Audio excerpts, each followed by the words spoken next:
Muy buenas noches. Tenemos la lectura de la liturgia de la palabra del día martes 21 de enero del 2025 en el ciclo litúrgico C. Bueno, compartimos entonces la pantalla del misal popular que edita Paulinas y de la Conferencia Episcopal de Colombia. Muy bien, ya tenemos el texto. Celebramos a Santa Inés, Virgen y Mártir del siglo III. Santa Inés, Agnes es el nombre, ¿no? En griego. Y quiere decir corderita o corderilla. Bueno, muy famosa, ¿no? Esta santa. Bueno, vamos a la primera lectura.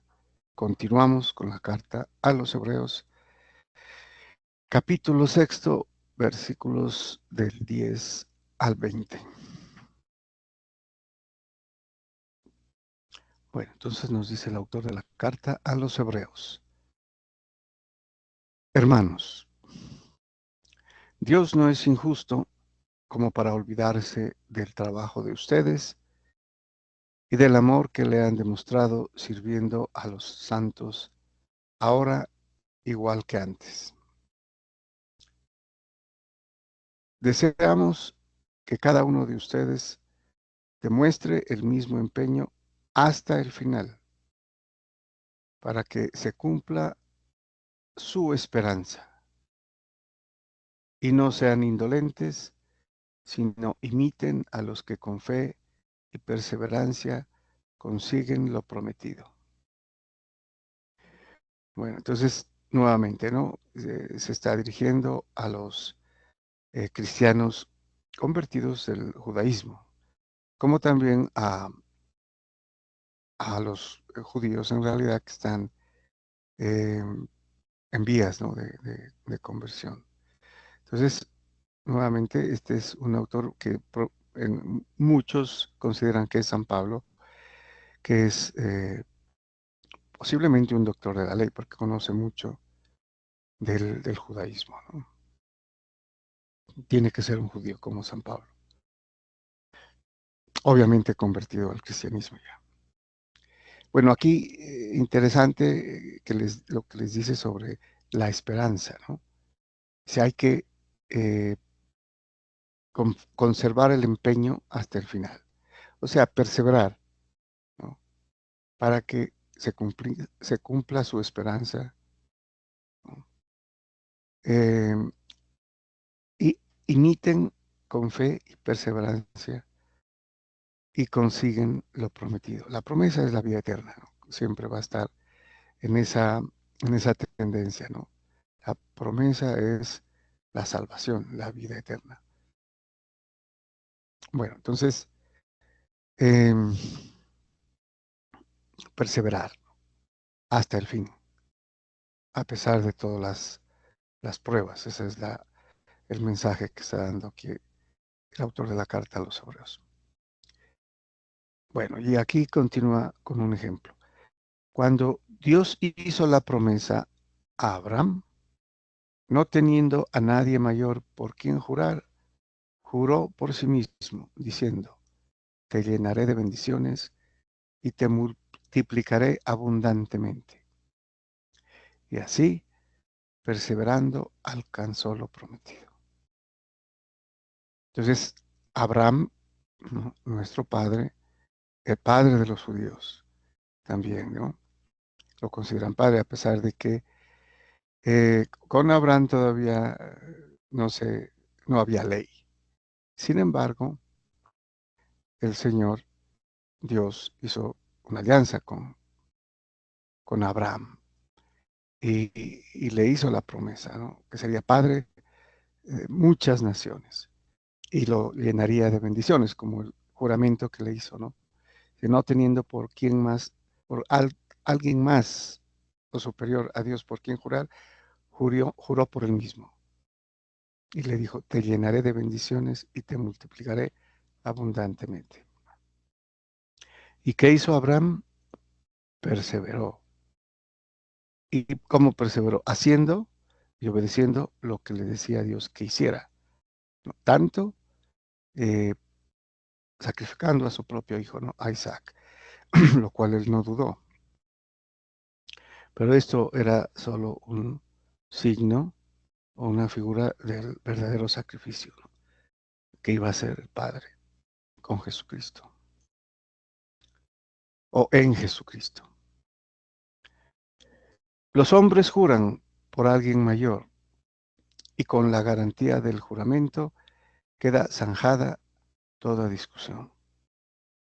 De la misma manera, queriendo Dios demostrar a los beneficiarios de la promesa la inmutabilidad de su designio, se comprometió con juramento para que por dos cosas inmutables en las que es imposible que Dios mienta, cobremos ánimo y fuerza los que buscamos refugio en Él, aferrándonos a la esperanza que tenemos delante, la cual es para nosotros como ancla del alma, segura y firme, que penetra más allá de la cortina donde entró como precursor Jesús, sumo sacerdote para siempre, según el rito de Melquisedec. O sea, esta es la secuencia de la lectura anterior, ¿no? Que veíamos también de la carta a los hebreos, en el que Dios juró, tú eres sacerdote eterno, según el rito de Melquisedec. Aquí lo interesante es que, como indicábamos al principio, ¿no? Hay que perseverar, hay que confiar en Dios, ¿no? Las dificultades, los obstáculos no nos pueden hacer caer, a pesar de que si ocurre, podemos volver, ¿no? A obtener la gracia santificante. Y aquí lo dice utilizando el término aferrándonos a la esperanza que tenemos delante. La esperanza es precisamente el cielo, ¿no? Estar en el cielo, ¿no? Con Dios. Y esta esperanza, dice, se convierte como en como una ancla del alma, donde está anclada, ¿no? Segura y firme, más allá de la cortina donde entró como precursor Jesús, sumo sacerdote. ¿Cuál es esa cortina? Cuando Jesucristo murió en la cruz, dice el evangelista que en ese instante se rompió el velo del templo. Aquí utiliza el término cortina, pero el velo del templo que separaba el santo del santo de los santos, del santísimo, donde estaba el arca de la alianza, con todos los demás objetos, y era el único sitio donde solamente podía entrar el sumo sacerdote, ¿no? Nadie más. Y una vez al año, para el rito de la expiación, ¿no? El sacrificio de expiación que hacía solo el sumo sacerdote, una vez al año. Entonces aquí nos dice que esa esperanza va más allá, ¿no? Del velo que se rompió o se dividió, dice, ¿no? Y donde entró como precursor Jesús sumo sacerdote. ¿Dónde entró? Entró al santo de los santos, pero no al del templo construido por hombres. Él entró al santo de los santos, al cielo, ¿no? Él entró al cielo, porque es el sumo sacerdote que ofrece, ¿no? Ya habíamos visto esta parte, Él ofrece sacrificios por nosotros, ¿no? Por nuestros pecados, y por eso se perdonan los pecados. ¿Quién los perdona? Cristo, ¿no? A través de los sacerdotes aquí en la tierra, ¿no? A través de la Iglesia Católica.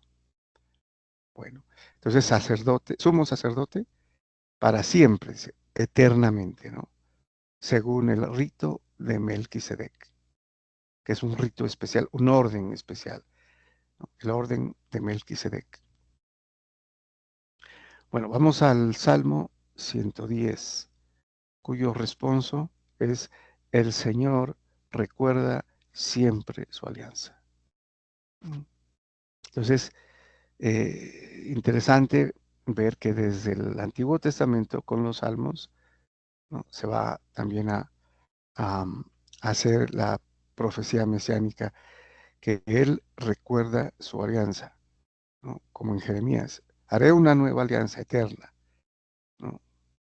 Y dice todos los pormenores de la alianza, que es la que tenemos nosotros con el Nuevo Testamento, el Evangelio.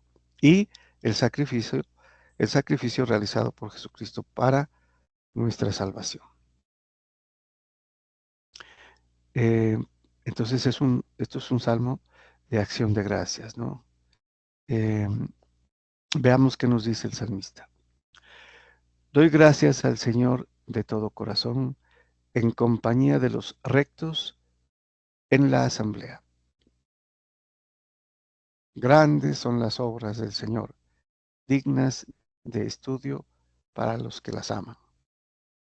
Sabemos que se da gracias, eh, y especialmente aquí vemos que esto es litúrgico porque se hacía en el templo, ¿no? En la asamblea. Todos cantaban, daban gracias, alababan y cantaban los salmos como el Salmo 110. El Señor ha hecho maravillas memorables, es piadoso y clemente. Él da alimento a los que le temen, recordando siempre su alianza.